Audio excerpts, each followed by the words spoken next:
प्रिय विद्यार्थियों, एक बार फिर मैं आपके लिए लेके आया हूँ एक नया वीडियो और इसे हमने द विलेज सॉन्ग से लिया है। इसके 2 पैसेज फर्स्ट पार्ट में और 2 पैसेज सेकंड पार्ट में आपको देंगे हम। तो आइए देखते हैं इसका हिंदी अर्थ।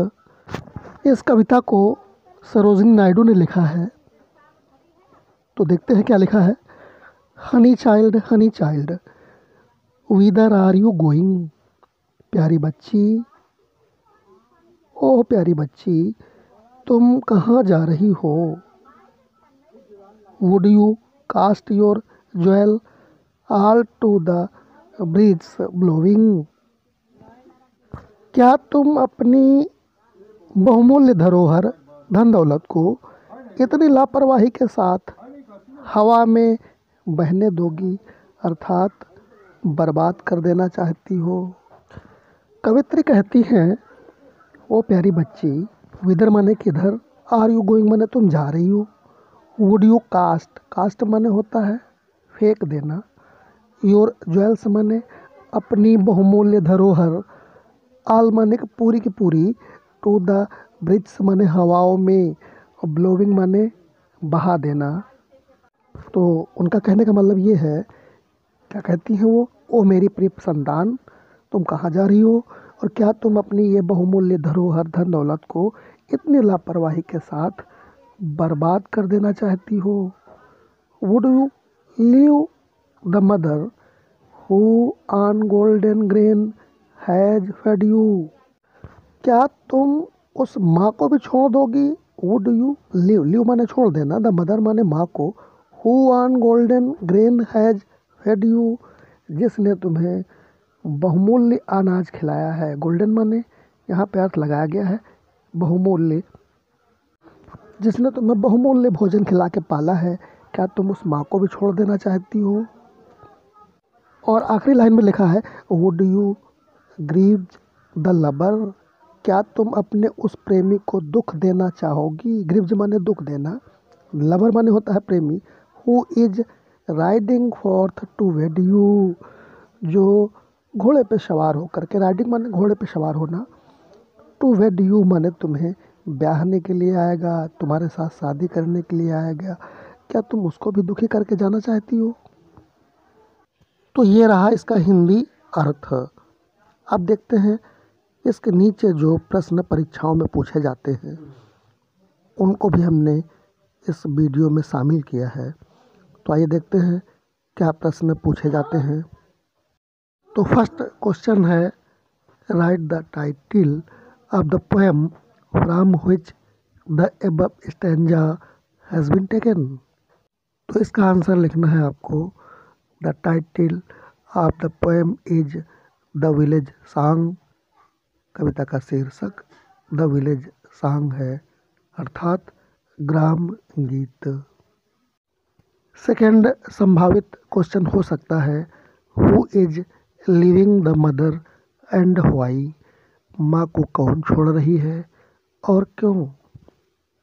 तो इसका आंसर है, daughter is living the mother because she want to go forest. पुत्री माँ को छोड़ रही है क्योंकि वह जंगल जाना चाहती है।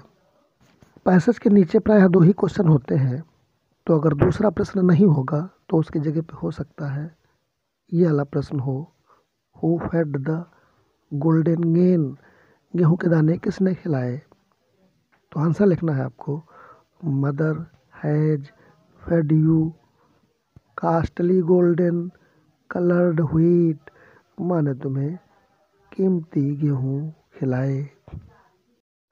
इसका जो दूसरा पैसेज है उसमें वह पुत्री अपनी माँ को आंसर देती है, कहती है, मदर माइन, मेरी माँ, to the wild forest I am going, मैं वन को जा रही हूँ।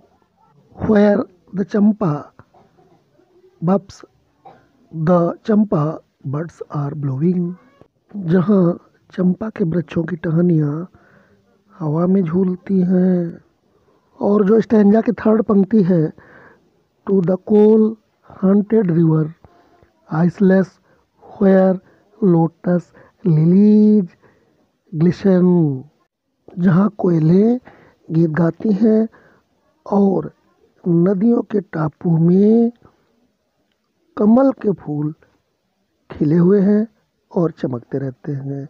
The voices of the fairy folk are calling me, और परियों के समूहों की आवाज़ें मुझे बुला रही हैं। ओह माँ लिशन, ओह लिशन का मतलब ओह माँ सुनो।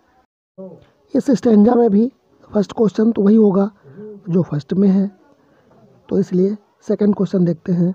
वेयर इज़ डॉटर गोइंग, पुत्री कहाँ जा रही है। आंसर देना है daughter is going to forest, बेटी जंगल में जा रही है। दूसरा प्रश्न नहीं आएगा तो तीसरा क्वेश्चन हो सकता है where are champa birds blowing, चंपा की कलियाँ कहाँ खिल रही हैं।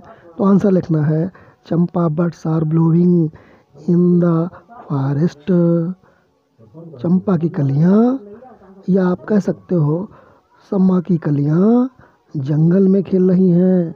चंपा माने सम्मा भी होता है। नेक्स्ट जो संभावित क्वेश्चन हो सकता है, what do you mean by river isles, river isles से आप क्या समझते हैं। तो आंसर आपको लिखना है land masses in the reverse which are surrounded by water. River islands. Ordinary, the islands are land masses in seas and oceans.